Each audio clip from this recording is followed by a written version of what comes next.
today is Tuesday, July 11th, and this is the meeting of the Hanson Board of Health. It is 4:05, and this meeting is being recorded. I'm going to take roll call. Arlene? Yeah, here.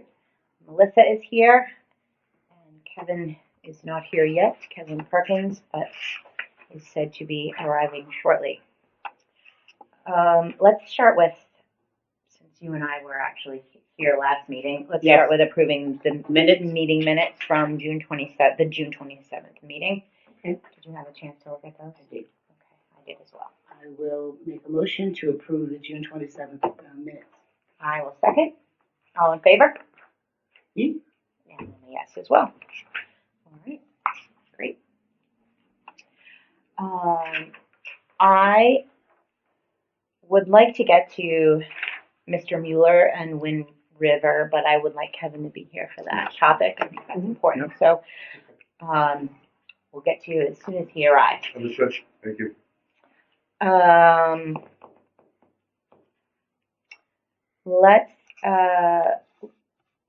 Let's look at the town meeting articles. I'm jumping around a bit in part because I think there are some that we need a full board for. Yep. So the warrant for the October town meeting. That's the previous one.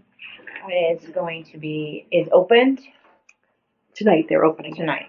It's opening tonight, and it sounds like, or seems like, we will not have a transfer station article. I don't believe. We don't. For the betterment loan. We do have to do the betterment. We'll have the betterment. Yes. Yes. But in terms of the transfer station, No. You can itself, ask for money. No. correct, because now we are not operating as an enterprise fund. Right. So what we will need is an article for the betterment loan, which we discussed in a prior meeting. I think we've done this every 3 to 4 years. We get the money and then we use it and then we. Yeah, this was a while ago. It was. So this was from the 17th. Yeah. On the 17th. 2017. Yeah. We have an article, so we can probably utilize the language here. Yes. And Nothing else has changed. Nothing of the loan terms have changed. I reached out to Old Colony Planning Council, and he said everything is the same. The application that we need to fill out, I think actually Jeannie Sullivan fills it out. That has changed slightly, but other than that, everything else is the same. And that doesn't affect us. No, it doesn't affect us. We have to Nope. apply for it. Right. So last time we applied for 500,000. right. I think it's the last maybe 2 or 3 times we've done that. At least the last 2 that I know of. That's been the amount. Here we go. Okay. Kevin?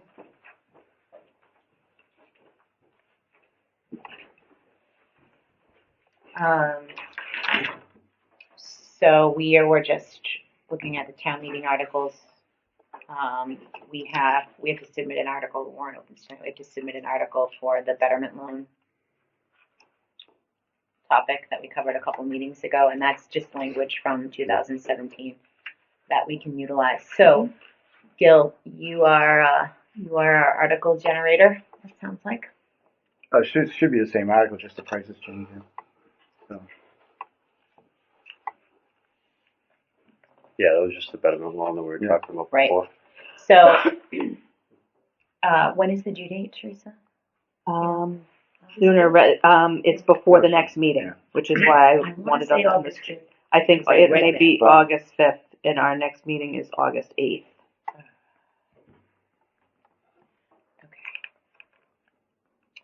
So, we'll need to vote as a board on the final product or the product we're submitting, and this is not that. Well, it just needs to be the amount, because the only thing that will change is the amount. Because everything, all loan terms, all the paperwork, everything else is the same. Nothing will be changed. And is the amount actually going to change? I thought we said we were What is on that? 500. 500. But yeah, that's the same. Right. Yeah. So that's not changing. No, that won't change. Okay. Essentially just the dates. Yeah, it's more the Yeah. date than anything If else. anything, yeah, Okay. for us. Okay, so then, shall we take a vote? Yeah. Okay. I'll make a motion that we, have the article for the septic betterment loan added to, our fall town meeting. Oh, you want something, a little more information? The amount. Oh, for $500,000. Okay. And if you want, for the purpose of upgrade the septic systems. I'll second. All in favor? Aye. All right.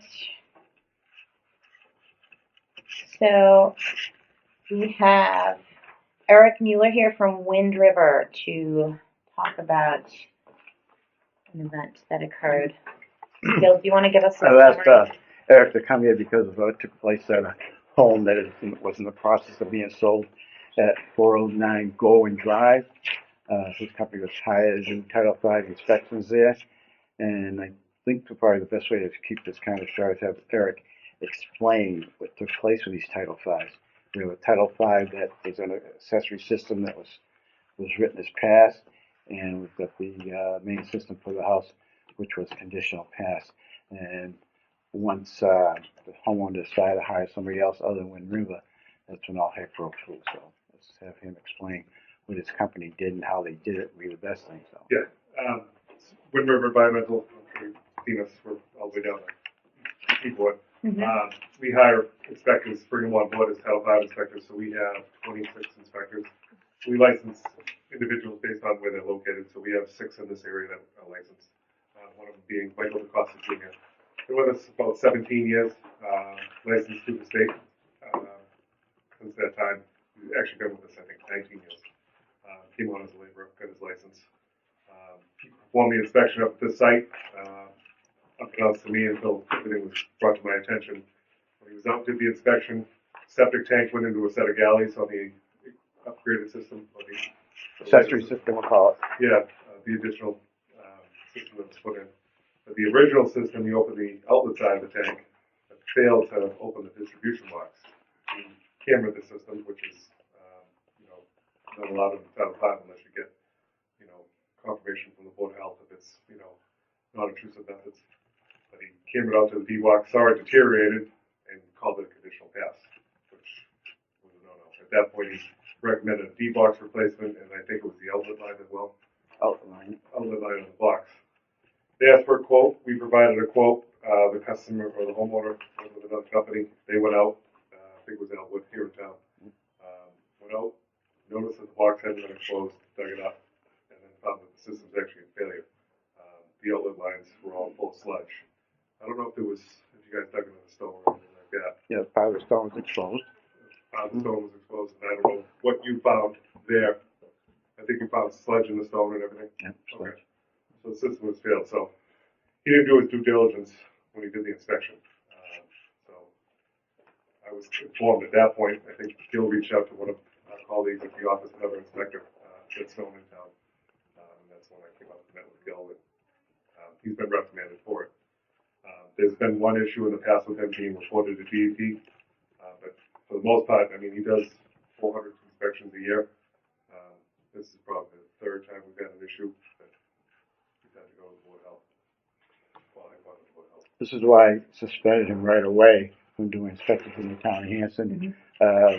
It was actually not adding to this when the Title V was done. No one could get a copy of the Title V. I think we were on 15 days. Yeah, I think it came out like 19 days. 19 days. So it should have been on 10 days. Yes. 10 days. So, and that wasn't accomplished.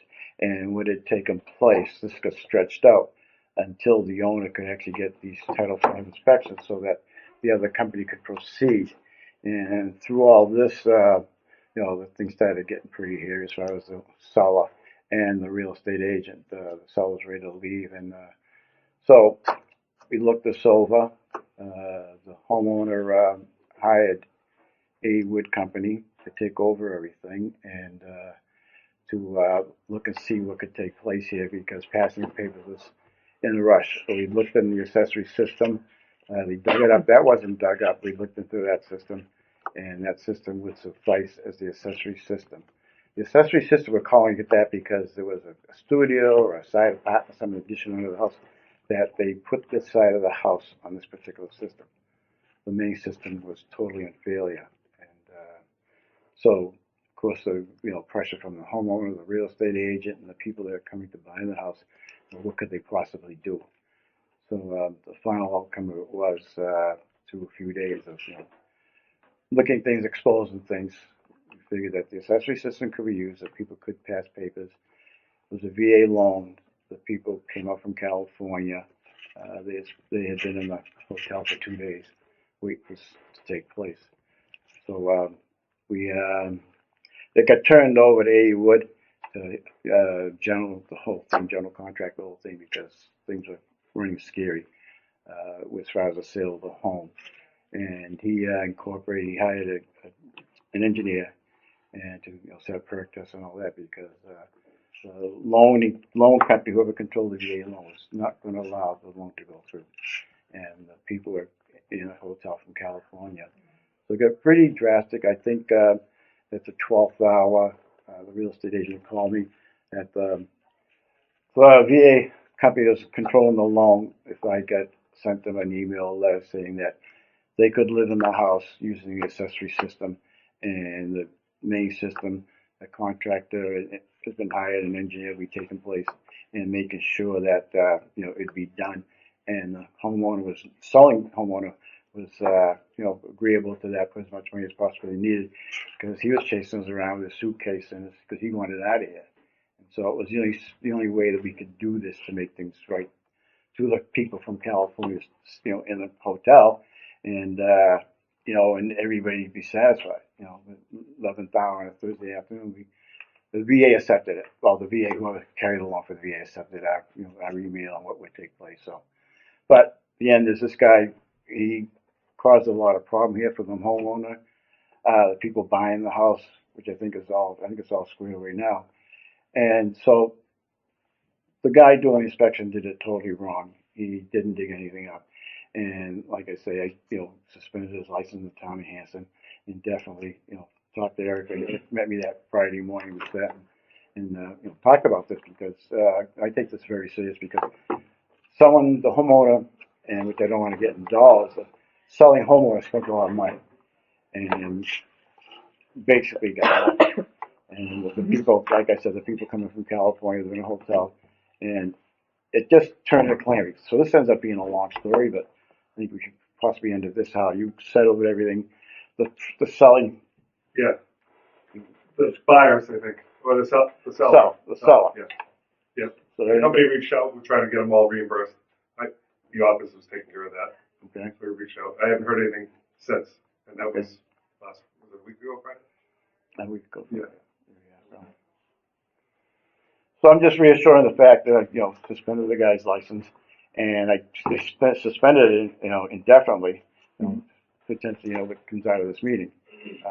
And outside of all this, also, any Title V inspection work Wind River does in the town of Hanson, I want to see the schedule of it, and who's doing it. We agreed to that schedule, who's doing it, and when they're doing it. So. Yeah, the name of the technician who's coming out. Yeah. Okay.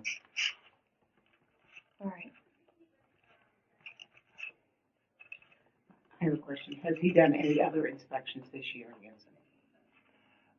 That I'm not sure. I think there's one other one. I'm sure he has. Yeah, there's one other one. I think Hold on, let me check. was it Union Street? No, not Union Street. Yeah, I don't know how you. I can look. Hang on. Yeah, all right. If you can find, I can go back and look and pull up the report. But. I have it.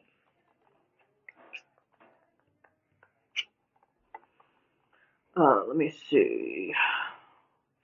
Glowing Drive, This story could Drive, go on for when you're another half talking hour, about right? 209. So that's basically in a nutshell. Go ahead. 209 Main Street was June 2nd. That was also a conditional pass. And that's it for this year. Okay, so 209 Main Street, that was the garbage grinder. You took care of that Friday that day? Yep. I haven't received a letter yet. I told them I wanted a letter. Oh, that's from the. I talked to Steve. Steve called me yesterday. Oh, okay. And I said pictures are not acceptable. We need something in writing saying that it's been removed.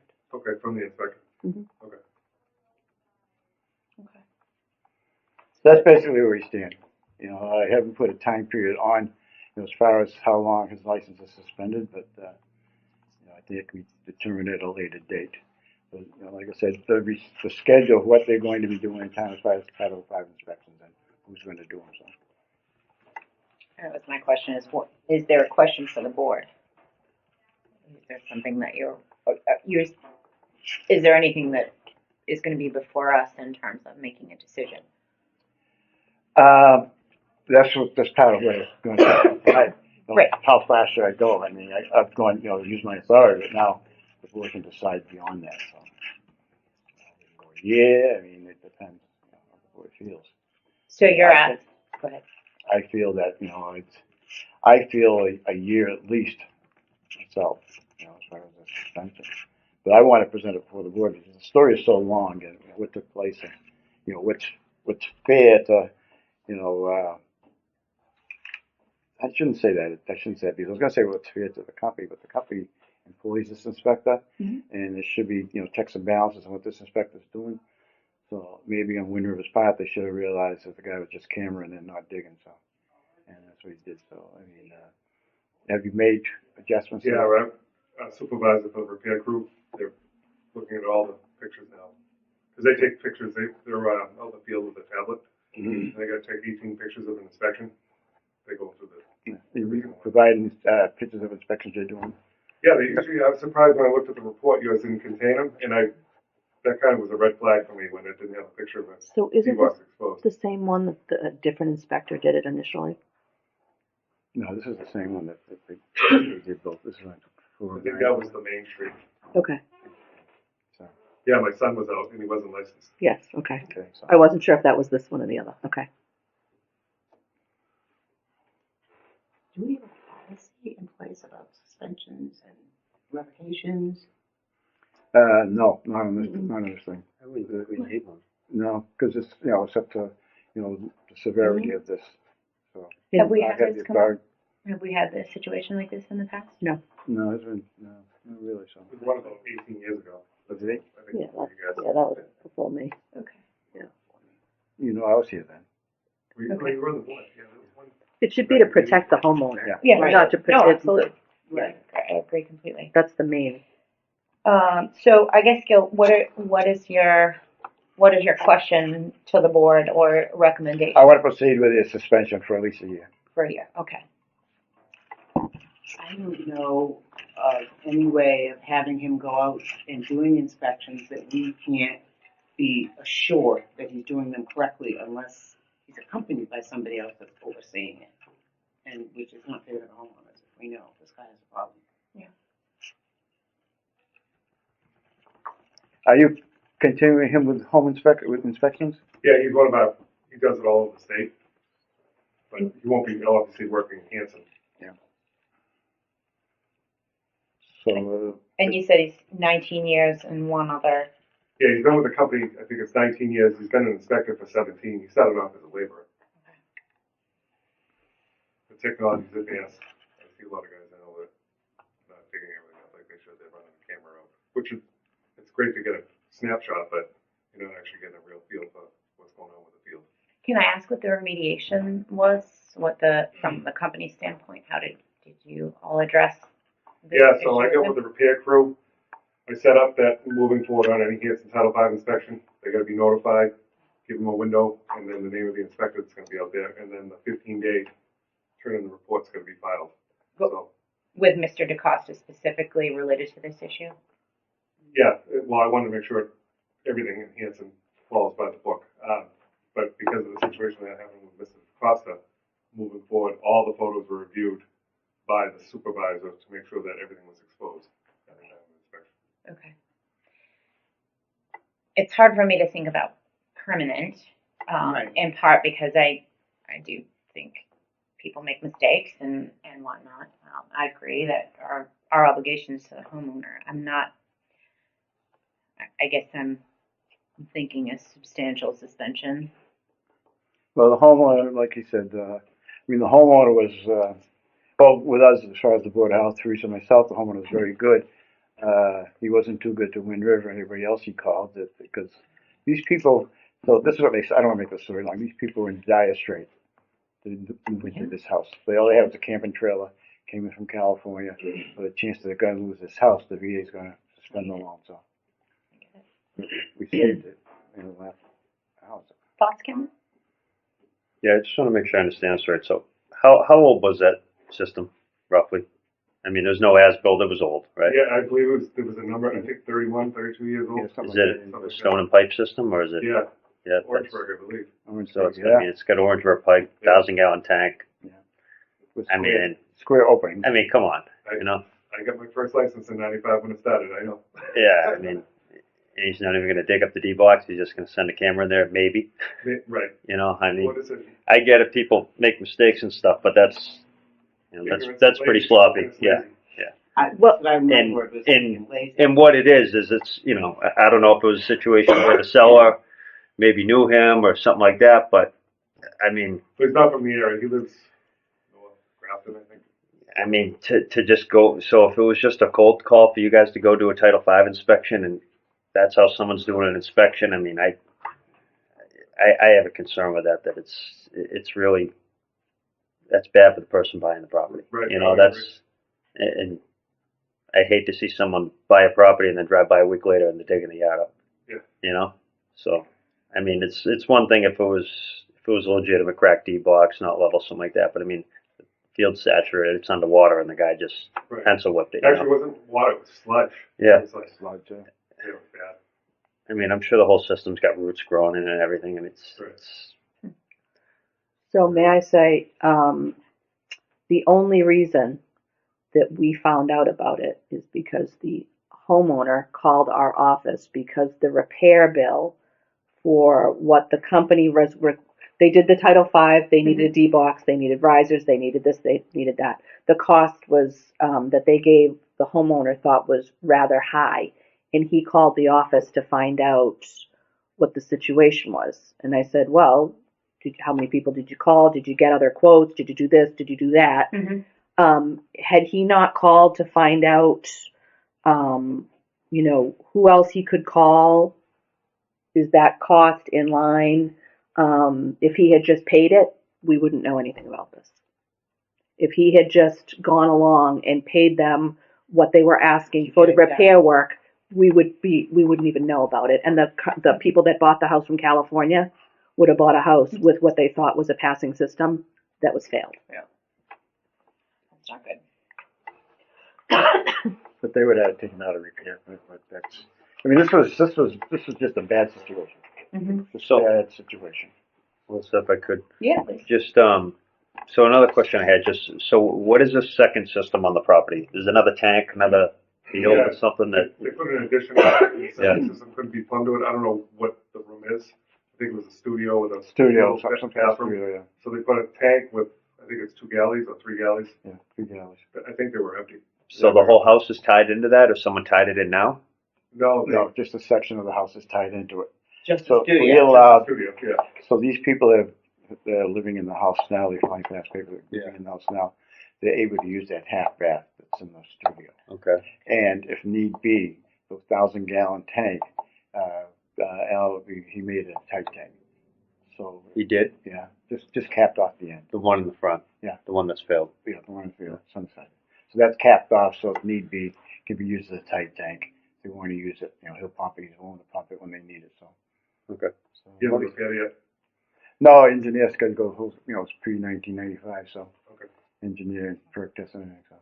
Did they schedule a perk test for it? I don't want to get too far off topic. Yes. But yeah, okay. Because this is more on the licensing issue. I don't see a concern with having some sort of suspension. I mean, I don't know if it would be, like you said, an indefinite suspension, but I don't know. I think we got to look out for the consumer as well, Yeah, I agree. It's just don't know the when. Should it be a year? Should it be less? And I mean- did we come back before the board To get at what the we end? need. Yeah. So the inspector permits run calendar year. So it'll expire December 31st, his current permit. So that's at least 6 months. Well, almost a little less than 6 months. Yeah. Mm-hmm. Just about. And he would have to come back for renewal anyway. So would we decide at that time, discuss it again and decide if it goes another 6 months? No, I'll go with that. Does this person realize the mistakes he made? Oh, yeah.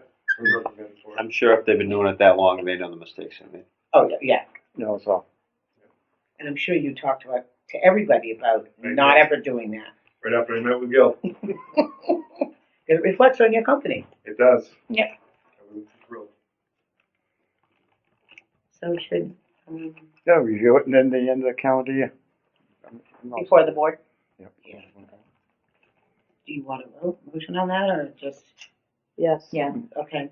I'll make a motion that, the license be suspended until December 31st Mhm. of this year.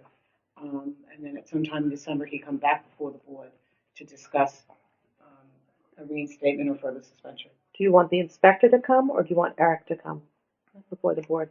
Both. Okay. That's an idea. Just a quick question on that motion. So I just want to make sure we're clear. Are we suspending licenses for Wind River or for the inspector? For the inspector. Okay. This is for the inspector. Okay. Yeah, All right. no, just the inspector. All right. I'll second that motion. All in favor?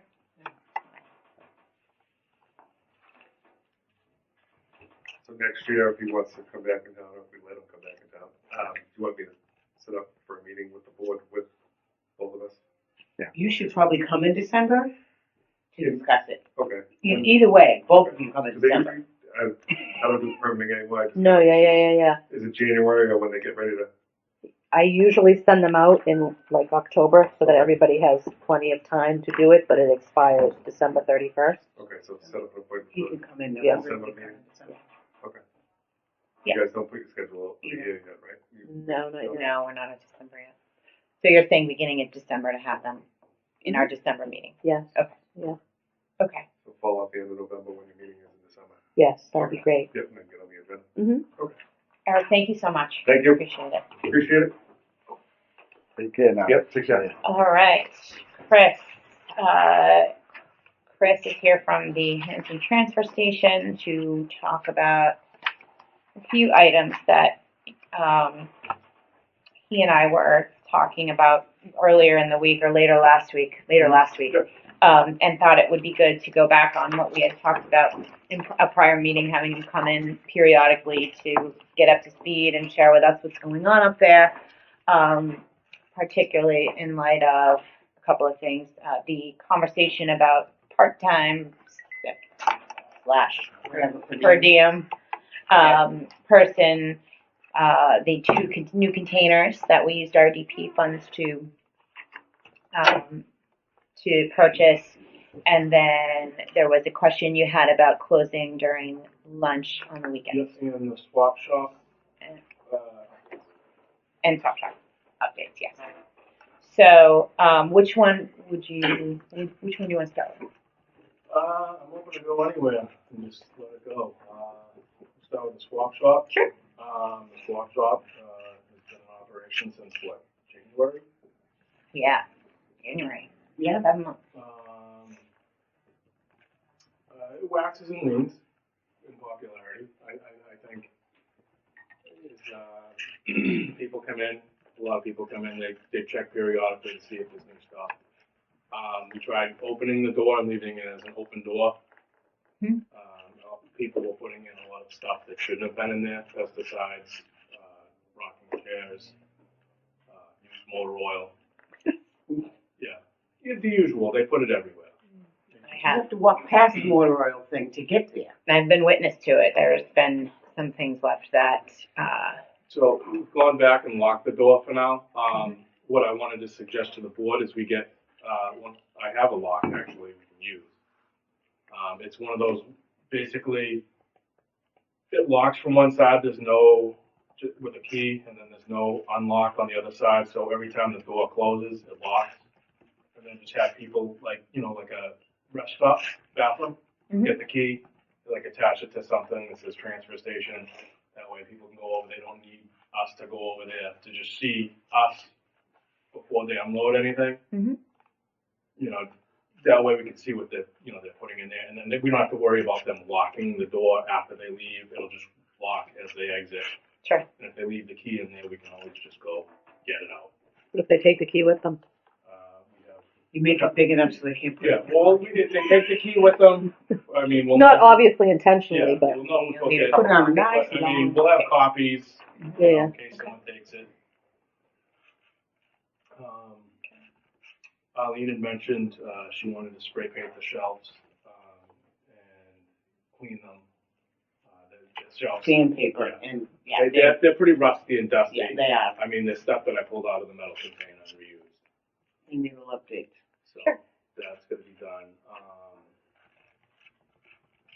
So I just need, maybe if Chris could go to Ace and get me some sandpaper. you're gonna do it? Oh, I'm doing it. So Yeah. we have a $50 minimum purchase.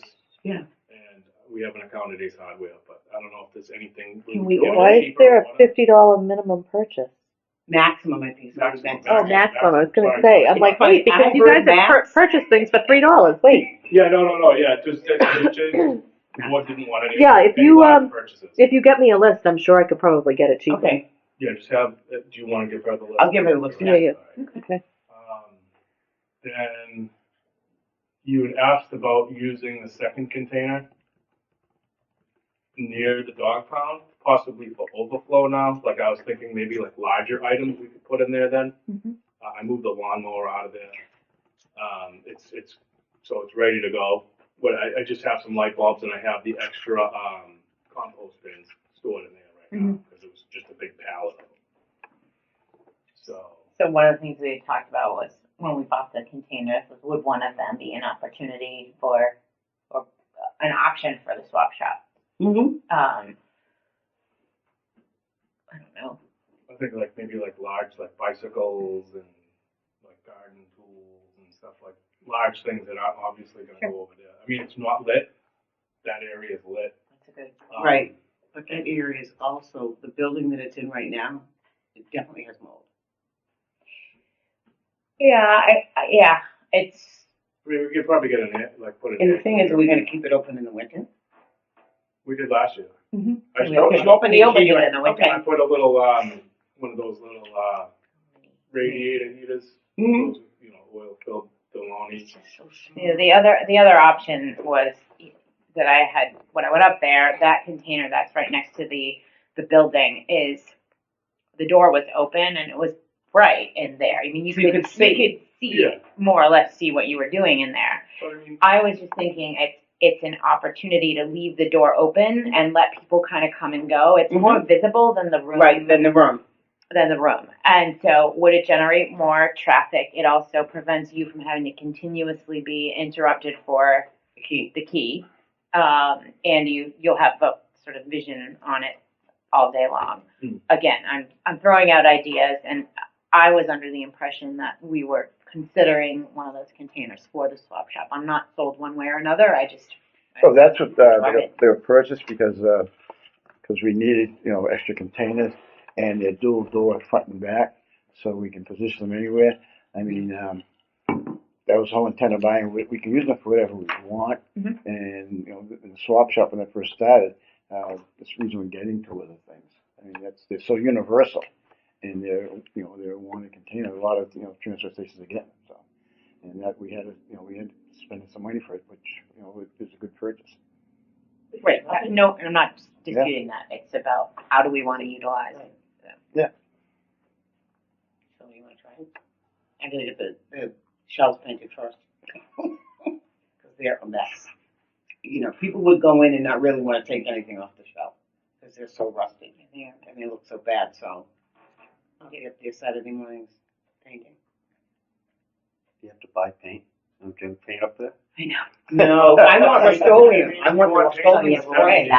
May or may not stick to things. No, I want some Rust-Oleum. Yeah, and then when I'm back from vacation, I can come up and help. We can plan a day and make the move. Yeah, yeah. Okay. So in the meantime, I'll just start working on the shelves, but I'll let you know how many because he's got them tacked to the wall. How many to loosen up, because then I can just move everything off and take them outside and paint. Great. Could we get another sign made for the swap shop then? Or do you- When we move it? do you We can want- move our sign. We made it. Homemade. Okay. What else did we have in discussion? There was a fill-in person. I'm going to use that term because the other terms are confusing And everyone. lunch. And then the lunch. You wanted to close lunch. Yeah, Weekends. we originally had 3 people, so there were 2 people there at all times. The Mhm. reason the second person was hired was because there couldn't be more than one person Right. working there. And we were gonna open during the week during lunches, but they decided not to because there'd be only one person there. And we've now gotten to that situation on the busiest days of the week, which is Saturdays and Sundays. And there's usually one person there at the busiest times. And it's kind of unmanageable at times, being able to go from and a lot of like the cleaning aspects have kind of been getting neglected now just because we don't have that third person on the weekend anymore. So, I mean, for safety reasons, I would recommend personally, it's up to the board to decide, obviously, but to close during lunch during the weekends unless they want to entertain the idea of hiring another part-timer again on the weekend, or, you know, until the budget shows that we can do that again. Just for safety reasons. I've got that posting, I forgot to bring it down, the posting that they used for the last time they hired somebody. Mhm. It's in the office, so. So we could change it. I could see somebody being per diem, not part-time. Yeah. I think it would be really difficult. I don't know how you would tell people it's closed. There's gonna be a lot of mad people coming at 12 o'clock on their way to doing whatever they're doing, right, with their car full of trash and now they can't get rid of it. Yeah. Or they're parked out at the gate. So I think closing is gonna be very, very tricky. I'm just suggesting this because right now the transfer station's operating in an unsafe configuration. Yeah. So I think looking at the per diem. What does that mean? Only have one person there. One person there, that The person gets that hurt. person's personal safety is at risk.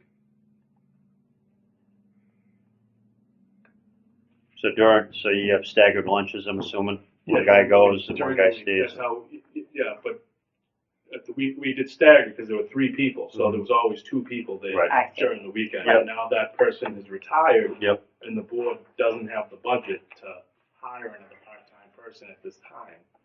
So currently for lunch, what do you do, like now? One guy's there, running around like a madman. So what do you, one guy's there and then when he gets back, the other guy goes? Yeah. Yeah. Yeah, my concern is not like the workload, I respect that. It would be safety, I can't disagree with him, you know? I mean, you got compactors, you got equipment, you got vehicles in and out of there. Yeah, If something yeah, happens, I mean, something happens. who's gonna call? I The mean, guy that's laying down injured? So we're gonna need their job description. I mean, Well, it doesn't have to be I don't done think- immediately, but Well, you guys these are wanna- 2 separate issues in Yeah, my yeah. opinion. There is the issue of whether we close for lunch on the weekends, Right. and then there is the separate outburst issue of of that. we don't need to hire someone to fill the hour lunch No, slot. no, that no, that no, makes no, no sense to no. me. But what I can get behind closing down for safety reasons. I Well, certainly what's don't the want. difference when somebody calls in sick and there's only one person there? Or vacation right now. Mm. If somebody's on There should- vacation. That's the reason That's for the billing guy. That's unexpected, unplanned, when something like that happens, but I mean, for us to sit here and schedule something, knowing that we're only gonna have one person there. If someone calls in sick last minute, I mean, that's, Or even vacation. Vacation Yeah, is really. the well, one some person there. with That's- vacations, that's a fine, billing we guy. try. That would be the filling guy. We would try to cover that, but I'm saying like, for us to just proceed and move forward with them taking lunch the way they're taking it and knowingly planning to only have one person there, I think is kind of bad on our part, I think. To be planning to leave something in an unsafe state. I mean, if it happens because of an emergency or a call or something like that, it's a little out of our control, but I think to go forward with planning it that way is wrong.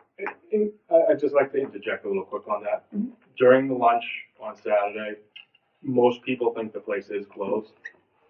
But it's very light traffic, maybe like literally 11 to 11:30, and right like 11:45, the place is like a mob scene.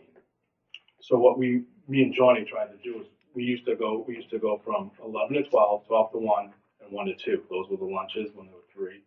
What we did is we changed it from 11:30 to 12:30, 12:30 to 1:30. That way we kind of each were like both there at the bulk of the swell just to kind of deal with it, but it's kind of like it spills over now at the end or the beginning, depending on which one. It's So the plan would be to have you both go to lunch together, well, not together, but at the same time just on the close that weekends. transfer station What would be the for the time? 12 to 1. 12 just to like 1. it is, just 7 days, like the 5 days would be all the The same. other day. Be consistent throughout the week. Yeah. Until like, you know, things change financially and we can hire another full-time guy if it picks up or, you know, the financial. I mean, I think we just gotta get the notification out there and people are gonna have to plan their trash runs more efficiently for themselves. I mean, it's We definitely should have put a no sign up different on than the a, gate. Yeah. I mean, there's a lot of places that are closed for lunch. I mean, it's, you know, Well, let's put a blast out through the Board of Health Facebook page and the email system. And when do we want that to be effective? That's right. The sign on the gate, effective such and such. The weekends, closed for lunch. I have a couple other little small. Probably immediately, since we're saying it's a safety issue. I don't think we can. I can't disagree with it. You know? No, I don't disagree with it. I certainly don't want to vote against safety. Yep. So, starting tomorrow? Or this weekend. Starting this weekend, starting on Saturday. Weekend. Do we need to vote on that? Please.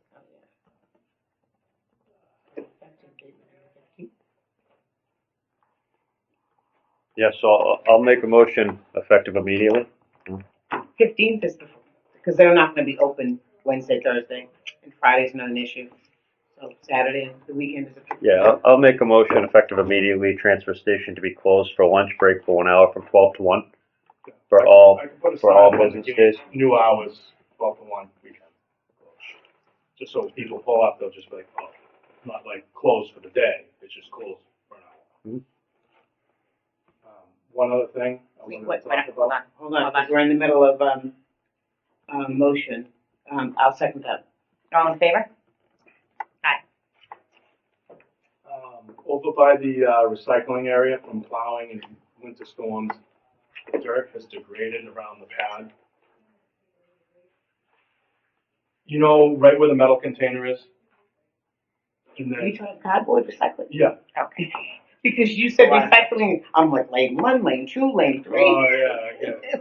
I'm still remembering the old configuration when it was all over there. But, right where the cardboard container pad is, and between that and the metal container, there's a dirt area where the trucks pull in to empty out the cardboard and to empty the metal. Water's been washing that away. It's now down like, I want to say almost 4 or 5 inches.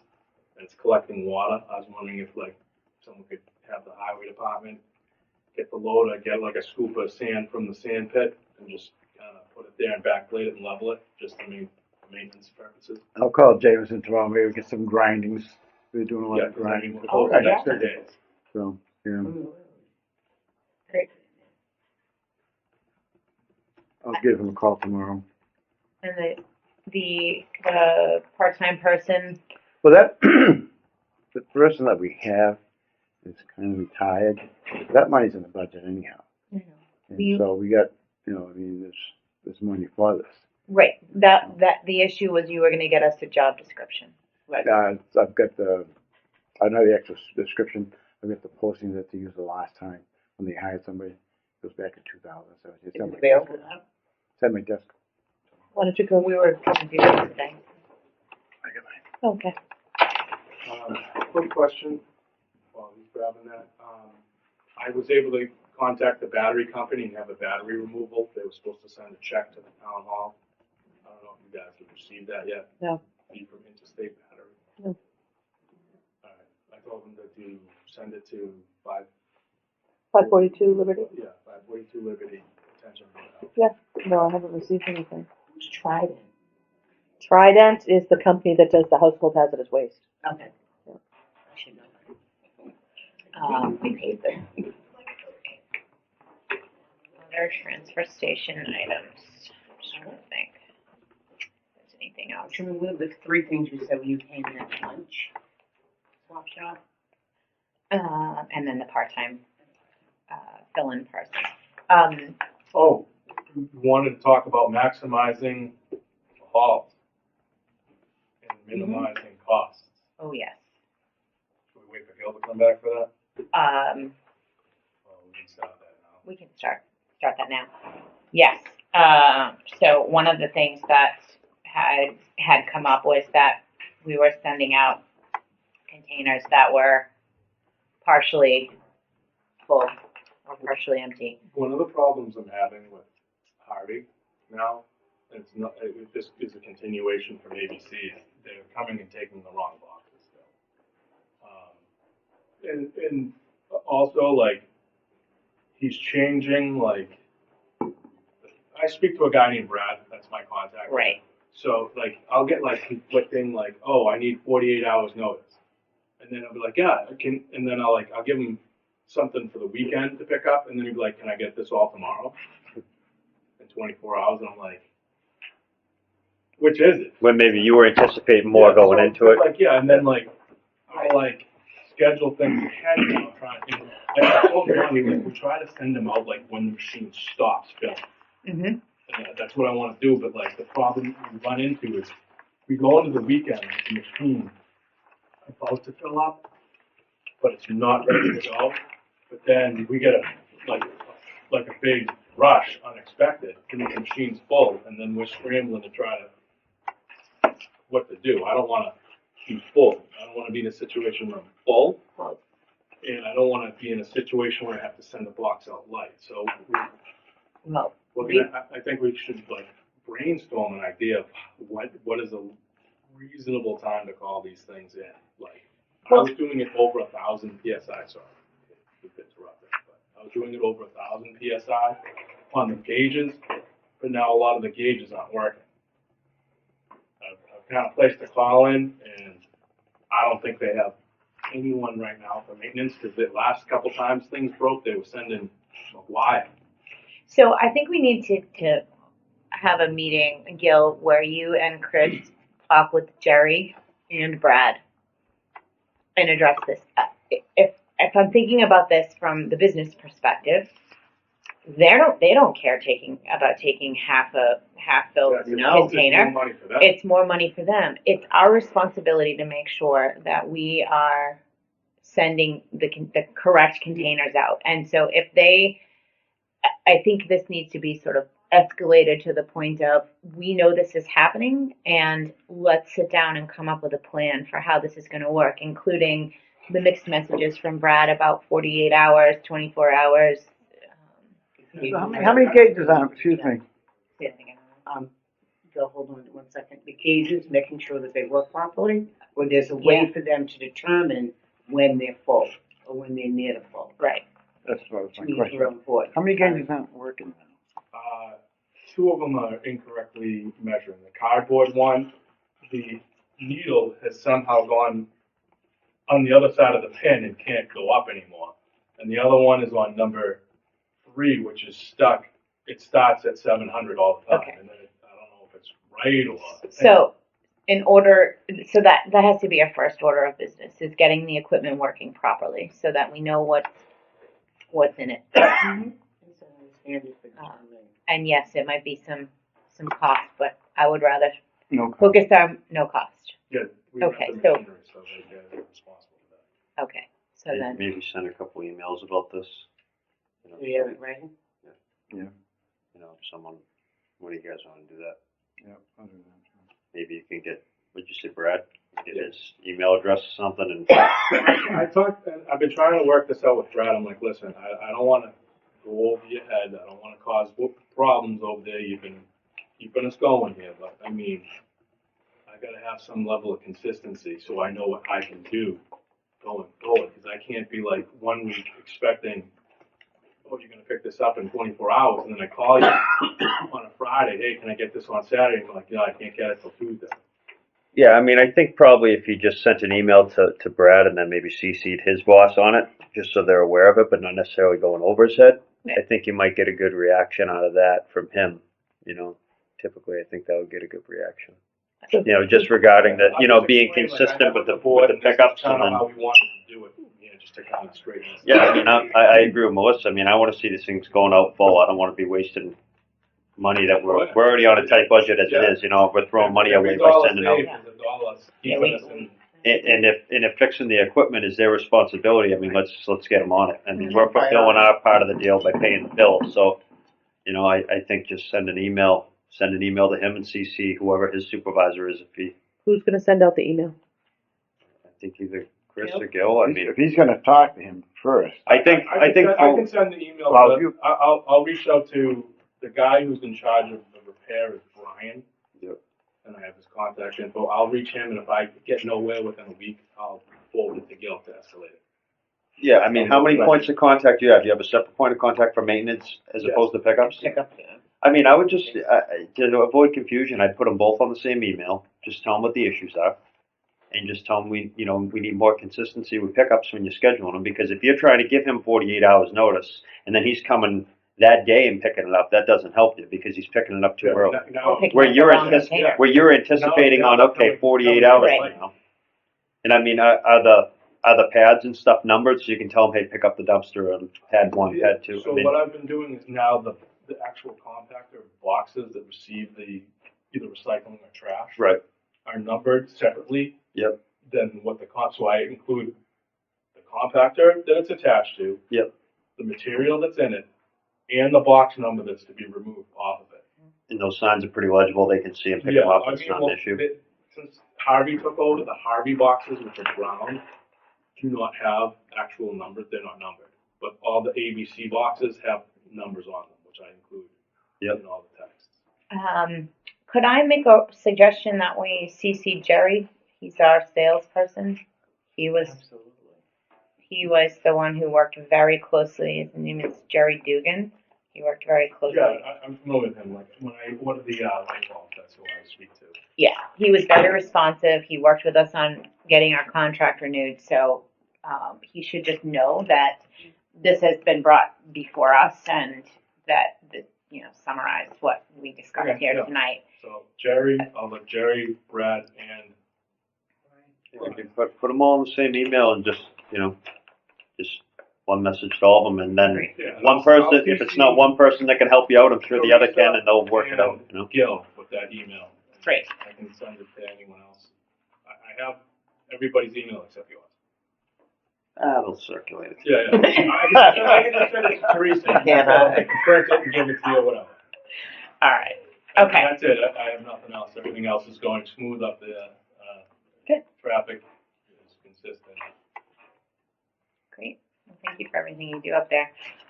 Gil did just bring the job posting for a part-time disposal area attendant. This is the only one I found. Okay. This is, in fact, it was downstairs, had it actually. This was done in 2013. Let's see if I have a different one. Hold on. I'll want to make a copy because the union wants those posted up, just so I can post it up there. This is not. We're not posting anything yet. We're looking at the description. Yeah, This is not posted. I have a transfer station senior attendant. I've got the copy of that one. I can bring that. Part-time disposal area? Yeah. Attendant? No, I don't have that, but it. Disposal / recycling. I might have it in. I might have a more recent one. I didn't know that. That's what you were looking for. See. Or it would be in folders in your desk to the right below the window that's in the corner. So this means that we are hiring. As I read this, we're hiring someone for a definitive 19 hours per week. If we don't change this. Which I thought that we were getting this so that we could look at it and make changes to it, especially this part. Yeah, this is what I came up with. This is what I found in the system. If Teresa's got a different one, yeah, please. But There is one that there was a per diem at one time. There should be one somewhere in the system when Donna was actually in the Board of Health. It was a per diem job description. That's it's got to be in the drawer. I'll look again. I'll look. No, I mean, I'm on the clock till 5, so. It's fine. Yeah, this is just what I found in the system. This Okay. is what, Right, yeah. no. So, Do you need anything else from me? No, I think we're Any good. further questions or anything, concerns, comments? No, thanks, Chris, for coming out. I appreciate it. And I really do mean it when I say, like, I would prefer you come every now and then to have these types of discussions. And, yeah, I guess I'll see you guys when I see it. I'll see you on Saturday and Gil's Yeah. Monday. for the payroll. All right. Thanks, Chris. See ya. Okay. You're welcome. Yeah, take care. yeah, I thought we were gonna be looking at this to make changes to it. Yeah, this is just what I found. There might be, if there's another one, I'll have to look. with the look, I mean, this is what we found. Okay. Would So be in this the is folder. So this is, Brian is not working, so that, in the budget, that money's there in the budget. He's not working. This was the whole idea about Was it the like $20,000 one? 22 is in the budget. That's what, only 22? two people. But the part, we're not, we're looking for coverage for vacations, still illness, things like that. Right. As needed. As As needed. needed. The money's there. One thing that we needed to sort out was the 22,000, and was that, can that be used for the per diem vacation coverage type position? That's what we But did before. that's, Should be. That's what Yeah. we Should be able to use it for that. Okay. yeah, that's, I don't have the budget with me, but I mean, I guess it's just labeled in the budget as part-time. I'd go. We did use it, person in that way in the past. Okay. You should be able to. Yeah. Go into payroll. Quick question on this. Where it's gonna be per diem, and it's most likely gonna be like calling people kind of, half of it's probably gonna be calling people last minute if someone calls in sick. And then the other half of it will be, hey, someone is on vacation next week, maybe a week's notice, 2 weeks notice kind of thing. Would it be wise to try to maybe get a couple people where it's not gonna be an expense to have, essentially a list where we could call from if one person's not available to maybe have multiple? Yeah, that's the way it was before. Yep.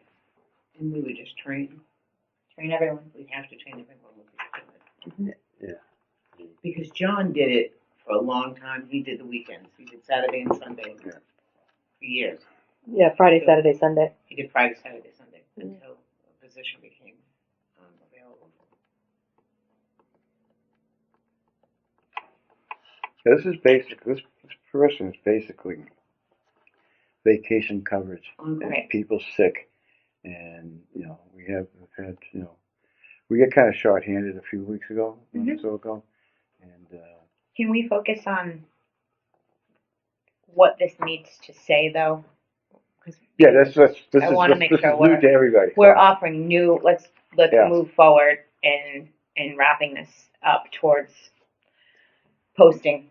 I think the salary range, I think we gotta cross out 15 because I think we're just wasting our time thinking we're gonna get someone in here for $15 an hour. This is from 2013. No, I know, but we're going over edits, so. we're going I just- Everything can be changed. So I assumed we would be getting rid of probably Yeah. the entire salary range. Yeah. I think we're going to need to find the comps. Yeah. Well, I think this position, I don't know. He wasn't in the union. No, So there were no comps. You worked, you got Yeah. paid. No, It's- comps meaning what's the comparable salary range for this position in other local right, so- transportation? you have to look at the contract to see if this position is in the contract or not in the contract. And it was Because based he on said that there was a per diem, the per diem probably is not in the contract, and then you could do whatever you want with the salary, but if it's in the contract, that's something totally different. So if the title is in the contract, it would have to fall within the wages of whatever the contract is. So we would I thought, excuse me, Go How do ahead, you Jeff. find that out? I thought at one point in time, the recycling coordinator, was that paid through RDP funds or something at one time? No, When we first hired the person. never. No, I don't think so. Not for staff, no. No. We did have a recycling coordinator, but never It's not- paid by us. Because I thought when I got this one, I got this from downstairs, I thought there is another one, but it was, Right. the recycling coordinator or something. But we didn't take into account the contract. So I think what we have to do is touch base with Lisa and have her weigh in on that. She holds that. This now? She holds that. She would know. Upstairs, yeah. Be able to look it up. I mean, it's this language is so old. Yeah. Said position? I don't know.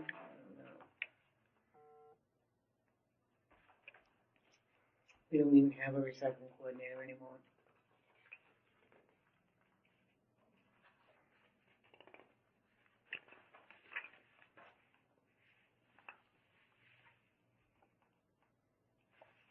Oh, and this would be, I mean, this is actually doesn't work at all because it's essentially filling in. I mean, this person could be filling in for the senior disposal area attendant and whoever else, right? Well, this just says under the supervision of the senior. Well, I would think in that, in And the we'll event of assist. that whoever's the other full timer would be acting senior, right? Right. That makes sense? Yeah. I would think that It would does. be procedurally how it would work. Even this says recycling coordinator. There's got to be another job description someplace. Maybe it's just so old it's good, gone by the wayside.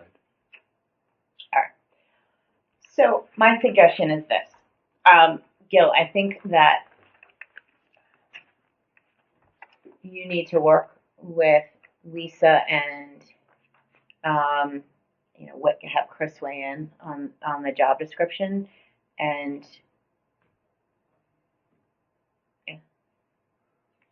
Who's like their union rep? Chris. The highway? You gotta have like some type of representative or something. Yeah. Who, It's Highway, From it's highway. highway. yeah, but who is it? Kevin Dykes. Okay, so maybe he should be involved. Yeah. Just so we're not. I think Doing anything I don't wrong. think we need to do this here. I think that Yeah. that just should sort of be a collaboration between you, Lisa Yeah. for the contract, and then highway. Because it's probably 3 different job descriptions. Yeah, and then you would come back to us, Gil, with the kind of final product that we would then. But I think that whoever's the representative for the union that they're affiliated with, that they should definitely be involved, just to make sure that. What you got? So I have the highway contract. This is part-time disposal. This is from 2012. This is, I think, the one you have in your hand. Yes, 13. This is senior disposal area attendant manager. That's Chris. And then there's a recycling coordinator. That's the one, would you? Do we still have that? It was supposed to have a title, recycling Well, coordinator. that was when it was originally Keith Fontaine. Keith Fontaine went full-time, and then John Gray was doing this. And then when Keith passed away, John Gray stepped into Keith Moved in. Fontaine. Right, and then, Recycling coordinator thing, is that part-time? yeah, they're all, I think they're all, most of them are part-time. Part-time disposal attendant, part-time disposal attendant. And then, this is a 40-hour week, so this one would not be applicable. So while you stepped out, I think what we need to do, because I don't know that this is this should be a time spent in the meeting, is Bill really needs to collaborate with the highway reps and with Lisa around the contract and come up with a job description to then present to the board. So unskilled labor or disposal area attendant is listed in the contract. Okay. This is not our. No, purview. Yeah, this is gonna be, So when do you think would be reasonable to revisit? Well, it won't be the next meeting, it should be the next. Next meeting's August 8th, That'll be after that one, I think. so early September, whatever the September meeting is. We might have 2 in August. No, August 8th is the last meeting scheduled currently. We had 1, but we had 2. And we have 3. Okay, so we'll deal with that meeting, but, okay. Does that sound good, everyone? Sounds great. Maybe I made up the 29th. No, actually, that would be the meeting. You're right. Oh, I don't have that on my little list. You haven't schedule. the- Oh, I was gonna say, I have everything that I printed out, I'm like, I don't, Okay, why did I put that there? okay. So we'll put it on the 29th, August 29th meeting that we have yet to, schedule. All right, Gail, you're good with that for that meeting? Yes. All right, great, thank you. I filed something. Charlie was gonna come for the McQuon generator. Wanna check the team? Okay. So recreational camps for children. So one of the things that came up last meeting was the fact that, we've had some camps that have been operating, perhaps a sports camp, operating without having all of the requirements met. And the reality of it is, like it or not, and that's not what we're here to decide, is there are a vast number of regulations in order to run any sort of camp, sports, recreation, kayaking, or otherwise. Teresa sent us all, I think you sent it to everyone, right, Teresa? I'm sorry, I was typing too fast. Camps. The rec camps. Yes, Yeah, we all have it, yes, okay. I sent that last meeting, yeah. I don't know if you both had an opportunity to look through it, but it is pretty clear that every camp falls under these guidelines, sports and otherwise. So, is that something that you've been? Well, I reached out, but, I think, like some of these camps, some of them I don't even know about. And that's what we get, trying to find out. I do know that other camp is starting to advertise their camp and everything, and I haven't heard back from him. What other And camp? That's that baseball camp. And, I thought that one's already in operation. I thought that one's already happening. no, the other one that's going to happen. Okay. They all meet the definition of a camp. Yeah, Yeah. Yeah, the definition of a camp is actually pretty Pretty broad, yeah. pretty broad. Yeah. Mm-hmm. Okay. So, let's see if I can get down to. And if you look in your folder, you'll see a inspection report for the Rainbow Camp and see how intense it is. Mm-hmm. So that is essentially what has to be done for every camp. I know this in part because I've been a part of a soccer camp that had 30 kids come and play soccer, and there's a very clear, coming down from the state, very clear set of regulations that need to be followed and need to be approved by the Board of Health before the camp can go forward. I'm on it. I'm still with No, I do. I mean, I hear I'm you. ready Like, from the state as far as, because some of these camps, I mean, talking to some other towns and stuff, their definition of camps are different, so, getting more All camps clarification. follow the regulations. Well, other towns, what they do and stuff. What constitutes a camp and what constitutes, lessons. Lessons is different than a camp. so it tells you right here. I'm going to read it out loud. I can't find mine. Provided it is not promoted or advertised as a camp, none of the following shall be required to comply. So these are the things that are like basically would not be considered a camp, that you wouldn't have to go through all these regulations for. Single-purpose classes, workshops, clinics, or programs sponsored by municipal recreation departments or neighborhood playgrounds designed to serve primary interests and needs of children.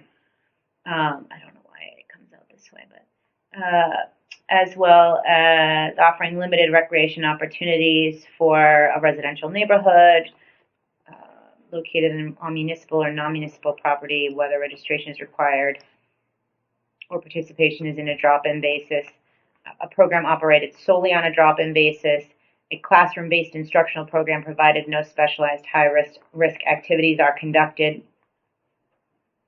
as part of the program, a summer school program accredited by Educational Accreditation Agency. So then if you go to CMR 430-103,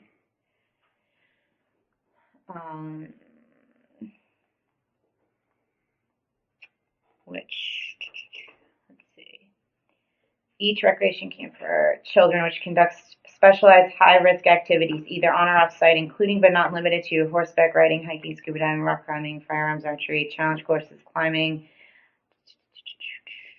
swimming, watercraft. It says it basically also outlines sports, all sports. I just can't find it. There's a million words here. But sports camps fall under it as well, which I think are most likely what we'd be seeing here in town. But I guess there were some comments made about the Board of Health should be like sort of looking out for these camps.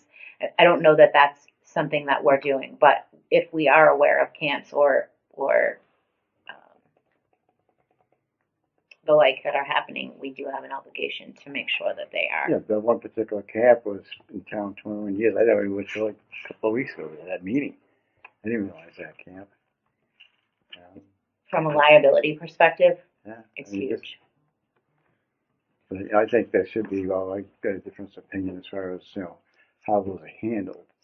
I mean, there should be some sort of reporting thing on our part. These camps are renting town property and stuff, and we should be notified or something. I'm driving around town a lot, but I don't go look for camps. It just is. So there's got to be some if those Right. if those fields, and I think you should say, if town property is being used for these camps, somebody should let us know, because if they're dealing directly with the with the town facility, they're not letting us know. So there should be some responsibility on their part to let us know if these things are taking place. That's the way I see it. I agree. There's a disconnect of communication. So if Parks and Fields knows there's a camp happening because they've rented out a field, then there needs to be some sort of flow of communication. If they notify us, if they make sure that Or they, rules are being followed. yeah. No, another thing, I told you when I first looked this up, and I found the information under Hanson Little League. So who is Hanson Little League? Anybody know that? Well, they were just advertising it. They were just advertising the camp. But that's a group, isn't it? That did Hanson forever, Hanson Little League. Yeah, but the Little League was just advertising the camp. That's They weren't doing the camp. That's different. Yeah. Right. So that's, we're definitely looking into it, to force the thing. We've got, is that next week or something one starting? Is it starting?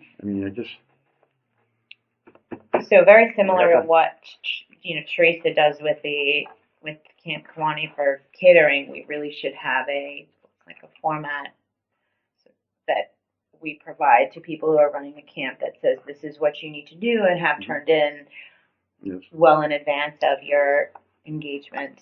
And some of the stuff will not necessarily need to be redone every year. It's just a matter of updating, copy and pasting, and then resubmitting when the camp is.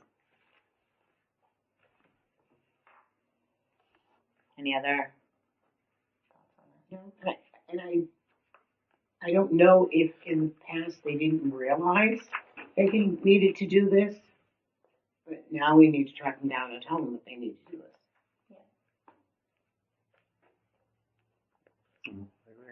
All right. Awesome. Okay. Thanks. When you opened it, it told you the font was going to be different. It's some stupid thing, not just you. Can't read it well. All right. So then, is Charlie coming? He'll be here within 10 minutes. Yes. And then we have septic. No plans. Okay. Oh, You grabbing something? I don't get any more. I'll give it to you. Talk about this for a minute. Like, And I'm all just- those stuff. So let's go to public health nurse then. Oh, yeah. That's still in there. Mm-hmm. Okay, you're up. So, I talked to the public health nurse who's in Whitman, and I should have printed it out, asked her for a job description. I also got a job description from somebody else, that's a director, and I don't know that we really need the job description, but we do need to figure out a salary range. And I also asked the nurse in Whitman, would she be available, because we were gonna need to post the job, but would she be available temporarily, maybe to help us, especially with the Maven stuff, until we were able to post the job, and she said yes. So, I think for us, the salary range, I don't know what else, in terms of duties, we could figure out. I think right now, what we need is Maven. I'm not sure what else. I would be leery of like doing knee jerk without having it kind of formalized. You know what I mean? Like we haven't been doing Maven. I've been here for over a year now, and we haven't had anybody doing it in that entire time. So Probably much longer than that. I'm sure. I I'm stopped doing it. But it's, I don't know, the report that I showed you, I don't know when they happened, but it is our responsibility to follow up on those cases. And so I'm not saying that we should go out and hire her within the next week or two, but we need to get that under control, Maven. It has, you know what I mean? Yeah, that's I guess I would like to get going on clarifying who would, what the salary range is and what we're going to have them do. I think we had bantered about last meeting about Maven and some workshops and maybe a booth at Hanson Day. Both Teresa and Gil should be able to get into Maven now. I don't know, did Scott send you a link with the directions on how to get into Maven and how to do the reports? I think Gil sent it to me. Yeah, we've got that, That wouldn't be a So- need. I mean, the reports, like you said when you sent the email, when you do the reports and stuff, the reports do tend to distort the workflow. And I've talked to other nurses about it. If you saw the bottom line, it tends to distort the workflow. But you can do those reports, but these, I don't know what that means. well, the workflow that's in Maven, That's a term they use. So when you open up Maven, it's called the workflow, and it's like a grid system, for lack of a better way to describe it. And it will tell you, that maybe TB cases, COVID cases, like things that you need to act upon immediately, things that you just need to take a look at, things that there's things that need to be done in pertaining to this case. And that's called the workflow. That's what Maven calls it. There is a way for you to print this, which is all the events, not one particular. And there's a couple of ways to break it up. And there is, I can send you a link. It shows you how to go in and actually do that report. And Scott's always available, or he said we have an EPI person at DPH that would help us. Yeah. If people are having problem creating reports. so we don't do the classes every week. They have classes every week for that. And I mean, it's so involving. Let's rein it back into the public nurse topic. What we talked about, I was trying to talk to nurse. The amount's $5,600, and what's that? 3 hours? Excuse me, 3 hours a week, Teresa? Yeah. Yeah, I think that's what we came up with. Yeah. 3 hours a week. 5. Yeah. That's what we have to work with. So. Yeah. And the time it takes to do Maven, I mean, it could take 10, 12 minutes a day. It could take an hour a day, depending on what the communicable disease is. So. Right. I mean, that's what we have to work with. So that's where we have to start. $5,600, 3 hours a week. So why don't we start there? Come up with a salary range. Do we have one on our posting that we had from before? I think it was like $35 an hour, if 35. memory serves me correctly. So Could we look up what I'm guessing it's public record. The Whitman nurse, so we can come up with the right town website. Yeah, I don't know her salary is not going to be on there, but The salary range for the position would be the positions there. do you think the Whitman public health nurse job description is online? I don't know. Because if the job isn't open, They don't. It's not on there. no, it wouldn't be on there. No. I'm sure we can call and find out. Yeah. Yeah, that's not a big deal. Between 30 and 40. Yeah, I have no idea. Only what it was, but. Yeah. I'll call them tomorrow and ask them.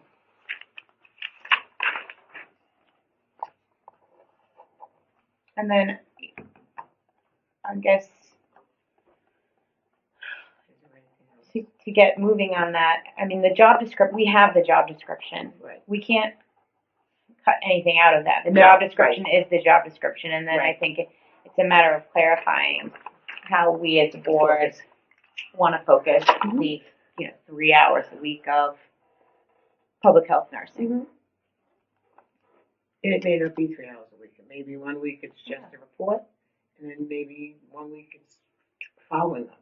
The Something. blood pressure clinic, workshop or clinic. Or, Right. I don't know what you call it. Yeah. Clinic. Okay. So let's get the range, Yeah, all right. I'll call them tomorrow. and then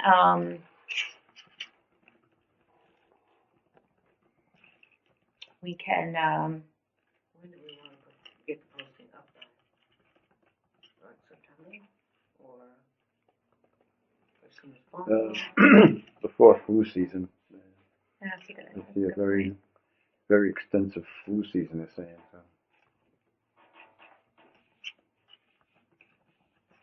Well, that September, October is really when the preparation begins. Right, for that, yeah. And there's so much other educational stuff, like, So let's- send some stuff out about mosquitoes. Which we could put on the Board of Health. So let's maybe the 29th meeting on the end of August. We can let's have something finalized to post. So I'll put it on the agenda for August 8th too. Okay. We need to post it for a certain period of time, like 2 weeks. I don't think so. Hmm? I don't think so. No? It's not a union position.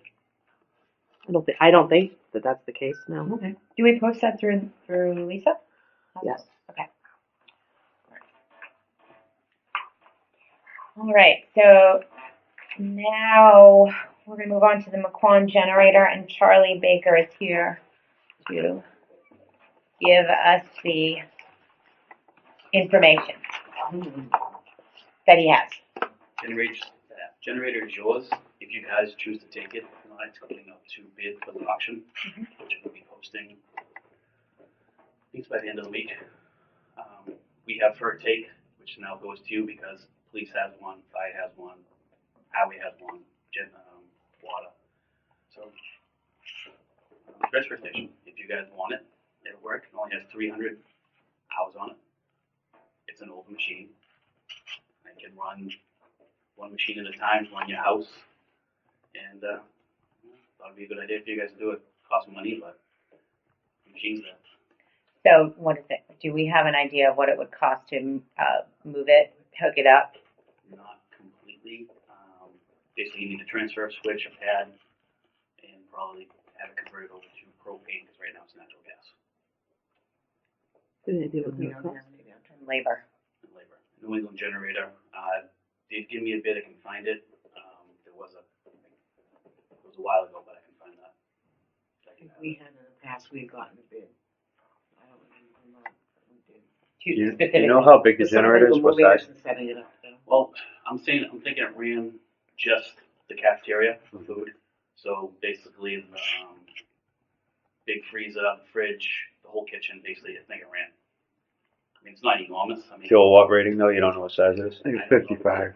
Yeah, I think it's more than that though. I think it's a little higher. Really? Yeah. I mean, it's an older generator, but it's in pretty good shape. I had New England over there. You go, wow, this thing's in really good shape because they've been serving us since Juan was there. Is it a 3-phase generator? It is. So I think of these things as like the return on investment. Yeah. And the transfer station doesn't necessarily, it's not a moneymaker for us. It's service. And I guess I'm thinking about the amount of time or days that we actually lose power and for the length of time that we actually lose power when we do lose power. We've had the days. That, Last time it might have been a couple of days. That was wires over there. Yeah. Well, people go a couple of days, Wednesday, Thursday, when the transfer station's closed, and hold their trash. Mm-hmm. well, the Doesn't power- happen very often. The power issues we had was, National Grid did re-engineer the power line there. They put the kicker pole in. They put the spreaders on the wires that were slapping against each other. They tightened up the wires. So, hopefully that eliminated the problems we have with the wires slapping. We lost power like 3 or 4 times in a row, I think, in 2 months. But then, finally, National Grid did, do that. They did the kicker pole and fix the power line. So, and it's a tough call. I mean, we've got a generator sitting up front of this building here that it runs, but no one's in the building. Because everybody loses power, everybody goes home. So, even though he's a generator. Right. I Yeah. don't know. It's a Except tough it's call. not spending the money, and then we don't really use it a lot. Yeah, that's the And we return don't on. know how much money we would have to spend. We don't know how much, and I think return on investment is almost nothing. I think you'd be upwards of 10 grand all day long. I think it was more than that. More than that. Just for install. Probably. And then having the I think it's a great offer, great gesture, to Yeah. do it, but I don't really see the need for it. I don't see the need, and if there's no need for it, to spend that much money, and then along with that comes maintenance, I think it would be better off to be auctioned off and, bring in some revenue if they can. It's just my opinion, but. It doesn't come to us, though. No, but still, No, I mean, right, it comes to a town that- for the right. town as a whole, I just, Yeah. obviously the police station, fire station need to be open. The highway department, they're out in the storms. And They'll need power. They need generators, right? Like you had mentioned that they need it, but the transfer station I don't really see the need during an outage and during a storm, snow emergency. I mean, even if the power's on there, the generator's running. Are there going to be any attendants there? You know what I'm saying? I just don't see the need for it, or really, is it warranted? I don't think so, but.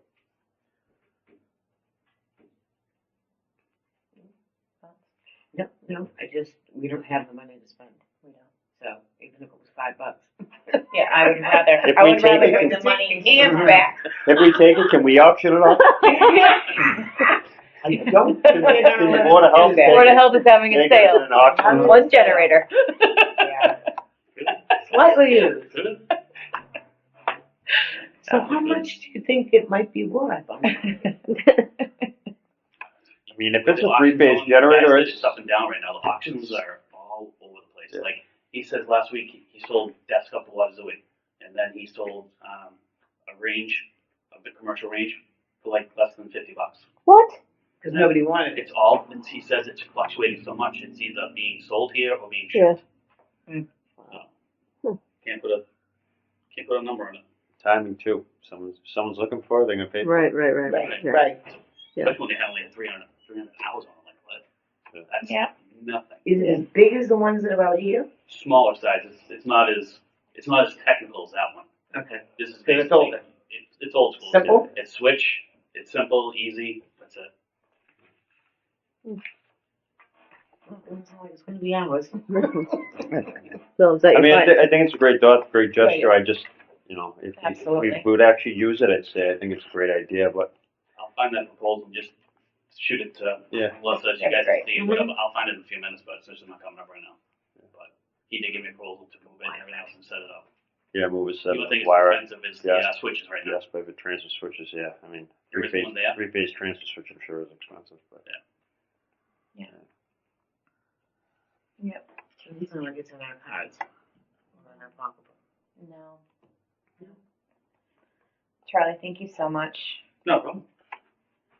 We don't need to take any other action. No, Okay. no, you're just waiving the right. Okay.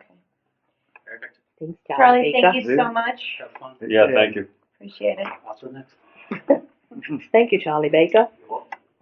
All right. Does anyone have ongoing project updates? either Kawani, Kevin. The update would be the last meeting that I wasn't here and where you guys are with that. We took care of it for you. That's why I wasn't here. I knew you would. Yeah. Arlene, do you have any ongoing project updates? Oh, the one You're on thing the- it's not a project update, it's emergency planning, and, we have a integrated preparedness planning workshop that I and Gil went to meetings. And they gave us a report on what Hanson needs to do. So I'm gonna ask Teresa at the end of the meeting to make copies of this, so that everybody has a copy, and then he can get the original, so that you know what's going on, what happened, and what the expectation is that we need to do over the next 3 years in terms of training and implementation. All right. So, Great. Thank you. the planners both resigned at the same time, so I met with one of them and who gave me this. All right. Yeah, I'll read that. I think that's all I have. We already talked about the transfer station. The committee meets next on August 2nd, and we have, which I will share with everybody here once we have that meeting, but Todd from DEP has prepared an incredible phase of proposals for how we can better fund the transfer station and get it sort of more up to speed with the local transfer station. So once he does his presentation to the transfer station committee on August 2nd, I will then bring all of the documents here so we can all have them, because it will inform our plans for the next fiscal year. So that's all I have. I don't have anything else under the chairman's update. So, Gil, Unit's report. Okay, just do the highlights now. We finally have the Dunkin' Donuts on Main Street's been rebuilt and reopened. Did the final inspection Monday for them to reopen. They're planning on starting to tear this one over here apart probably in the next week or so. And it won't be as extensive as Main Street was, but they're gonna do that one too. Still waiting, Dunkin's hasn't removed all their stuff from the Speedway station, still waiting for that. And I'll do the final report on Speedway. Once that is totally dismantled in there, they haven't done that yet. Pretty much all the projects moving on. Rivers project is going on quite fast. Ian's project is doing pretty good. I mean, they're starting another building probably next week. And once they start the building, they'll start the septic tanks. They'll put the septic tanks in before they start the building foundation. So we've been pretty busy as far as the septic stuff, but getting some inspections done. And like I said earlier, you do have the Rainbow Camp inspection report there, and you'll see how long it takes and everything that's involved in licensing that camp. So, I'll give you the general idea what it takes. I think it was a total amount of time was like an hour and a half there. It was an hour and a half for me. I think Carrie was probably an hour. We kind of walked around together with the director, and so they are running now, and they go through a lot just to open up for 4 weeks, and it's done. So, and they're asking different ways that they can utilize that camp. Someone's trying to lease it, so we're going to provide information for them. It's like we're having a food truck court there or something, different things. So it should be interesting if they do it, because it's such a large volunteer organization. And it's a very large organization. I don't realize how large it is. So, but it's running down too at the same time. So, and still like Shaw Septic, still wait for contracts on the mains and stuff like that. They haven't come through that in the as-built. So other than that, everything else is going pretty smooth, I think. But I will say that 409 Goring Drive was really intense. I think kudos to Teresa and myself and the homeowner, because it was pretty nasty. So, so that's the basic roundabout thing for this meeting. How are food inspections going? I'm just going around and doing ones I do. I've got I got to redo Liberty Pizza probably tomorrow. He should be completed now, right? Yes. Okay. I'm just waiting for sign off from Treasure Collector. So, and then a couple issues going on with Shaw's. I'll probably go after that. That won't be an actual inspection. That's going to be an inspection kind of a check over by the state.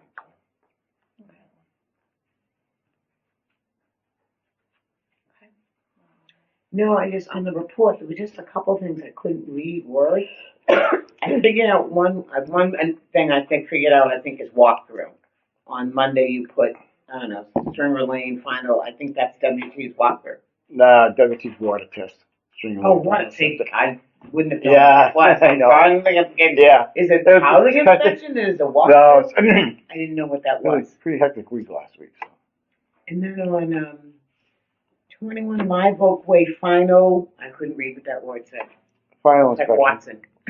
Watson the installer. Was it? Does it say Watson? Yeah, Watson. Did not know what that meant. So, is that a system? Yeah, system. Okay. Yeah, it'll be better this week because it was kind of a crazy week last week. A lot of. Please try to just be a little more thorough so we can make sense out of it. That's all. Yeah, I. Try to include some more words, full sentences, Yeah. kind of thing. Like we said before, I don't think we need a novel, but you know what it means when you read it, but we should be able to make sense out of it just without Yeah, I thought having to ask, walkthrough. In housing, in housing, you would do a walkthrough. I wouldn't know what that was. Yeah. And just in line with that, and Gil and I spoke about this in the office, but and this is reiterating from a prior meeting, when the office is locked and closed, either because both Teresa and Gil are out, or it's Friday and Gil has to go out and do an inspection, which hopefully that can be avoided as much as possible. The protocol, as I understood our previous discussion, is to put a note on the door that is very clear about when when you left, the date, and then what someone is to do. Like, leave a message, we'll call you as soon as I return to the office. That way, if anybody comes up there, they have maybe leave the phone number. They have a clear idea of what's going on. Because I think what happens is they go to other areas of the building and want to know what's going on. So it's really our responsibility to make sure the door is clear. Yeah, just some thorough instructions, more or less, for someone like that. Fast. Just that they can call, leave a message, and when you return, you'll call them back. But Thanks, just Charlie. brief explanation, just be thorough with it. That's all. So people understand. They come to the office, no one's there. Okay, they can read it. It makes sense to them. They don't have to go to another department asking a question, or it's all answered right there. A question that department can't answer. Right. I mean, not even like, we'll be back at 1:15. Just please call the office, leave a message. When we return, we will call you back. Correct. That makes sense. Just where there's a variable that you might be tied up, whatever it is, that you don't want to say, hey, we'll be back at 1:15. You're not there till 1:25, and now people are fuming because they're sitting there waiting. I mean, just try to be, again, just thorough with it. That's all. So this quote of 18 I knew it was more than 10. It's a big number. Quickly going back to the generator, Charlie just brought the estimate for disconnecting, So this is everything, though. moving, and installing. Except, I'm surprised. Transport, yeah. So it's $17,725 to do the whole job. This doesn't have anything for fuel. Well, Yes, It's on street. because it has the gas, it does say the gas connection, but then we would have to get a company to bring us the propane. It's got a Like street. Hanson. Yeah, but it's also going to be converted to. Yeah. It's going to be converted from natural gas to propane. Yeah. And it is a 55. It's going to have to be serviced. There's going to be a service involved in it. They're not just going to move a generator no. that's been sitting. No. They're going to service it after. It may or may not need a battery or something, depending on how long it's been sitting. And I mean, you're going to be looking at this plus, I bet you another 7. You're going to be looking at $25,000 for this thing, I bet you. That we don't have. No, I mean, I didn't win the lottery.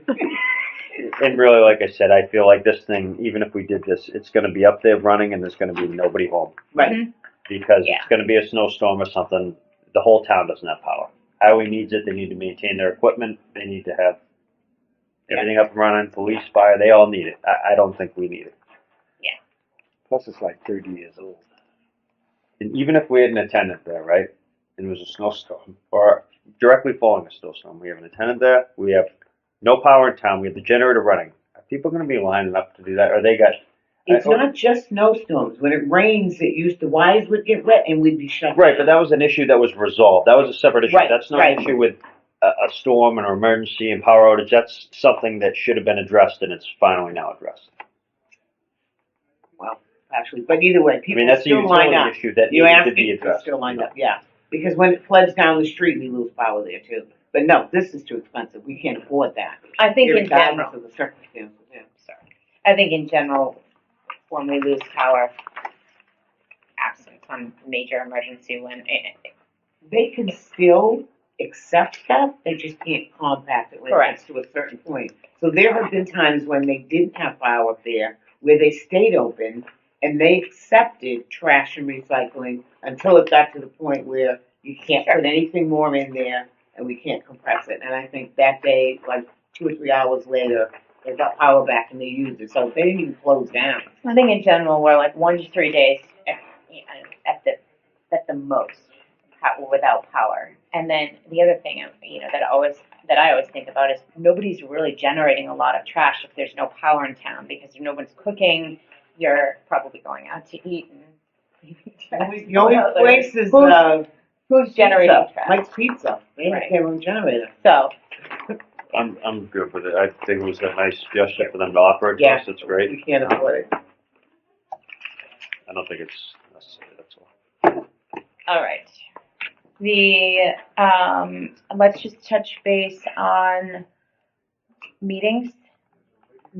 So it looks like 3 weeks from the 8th, we have a lot of things that we've already talked about putting the end of August, so the 29th. Yeah, I have, I don't know.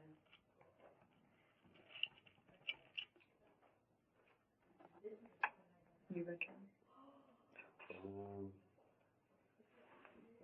I think so. Should be good.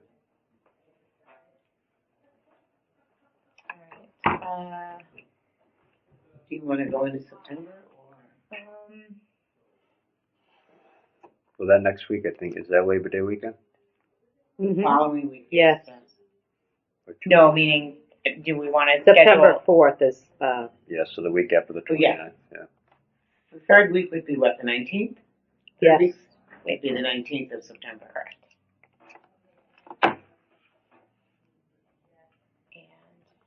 if we could stop there, That works. it is the throes of soccer season, so I need to I'm gonna be away a little bit, so address the that's one. So at least we have a couple. at-home schedule. Mhm. All right.